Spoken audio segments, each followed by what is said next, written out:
Hello student, welcome to Ashish classes PCM PCB. बच्चों, आज हम लोग पढ़ेंगे क्लास 12th केमिस्ट्री में बहुत ही इंपॉर्टेंट क्वेश्चन, और ये ऐसा क्वेश्चन है जो कि प्रीवियस ईयर बोर्ड एग्जाम में पूछा गया और आने वाले बोर्ड एग्जाम्स के लिए बहुत ही ज़्यादा इंपॉर्टेंट है।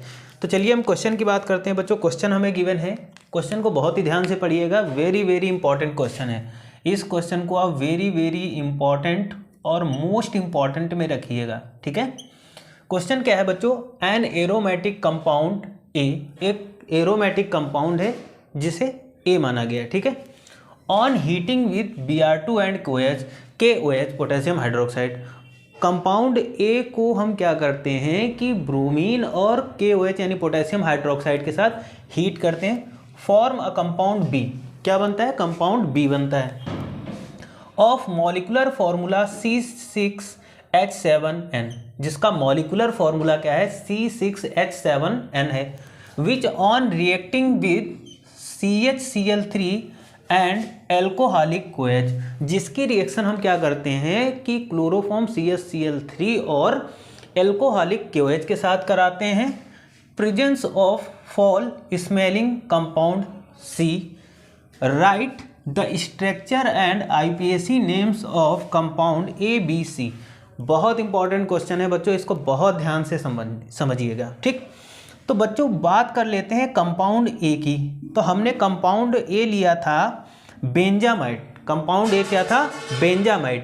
अब बेंजामाइड की हम क्या कर सकते हैं? बेंजामाइड को Br2 और KOH के साथ में क्या करते हैं कि हम इसको हीट करते हैं। तो जब कंपाउंड ए को ब्रोमीन और पोटेशियम हाइड्रोक्साइड के साथ हीट करते हैं तो कंपाउंड बी बनता है। कंपाउंड बी क्या है? एनिलीन बनेगा। यहाँ तक समझ में आया होगा। अब देखो, अब हम एनिलीन की रिएक्शन क्लोरोफॉर्म और एल्कोहलिक KOH यानी एनिलीन की रिएक्शन हम लोग कराएंगे CHCl3 और एल्कोहलिक KOH के साथ। तो यहाँ पर क्या बनेगा? ये देखो, ये रिएक्शन क्या हो जाएगी? ये जो रिएक्शन होगी ये कार्बिल एमीन रिएक्शन होगी, ठीक। तो जब ये रिएक्शन करेगा तो रिएक्शन करने के बाद में यहाँ पर क्या बनेगा? कंपाउंड बनेगा C। क्या बनेगा? कंपाउंड C बनेगा। और इस कंपाउंड C का नाम क्या है? Phenyl isocyanide. क्या बनेगा? Phenyl isocyanide. इंपॉर्टेंट रिएक्शन है, देखो बहुत इंपॉर्टेंट रिएक्शन है, ठीक।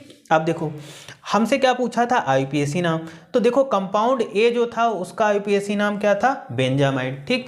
उसी तरीके से कंपाउंड जो बी बना उसका जो IPAC नेम क्या था? या तो हम बेंजीमाइन कर दें या फिर एनिलीन कह सकते हैं। उसके बाद में कंपाउंड जो C बनेगा वो बनेगा फेनिल आइसोसाइनाइड। क्या बनेगा? Phenyl isocyanide. बच्चों इंपॉर्टेंट क्वेश्चन है, इसको ध्यान से पढ़ के जाइएगा।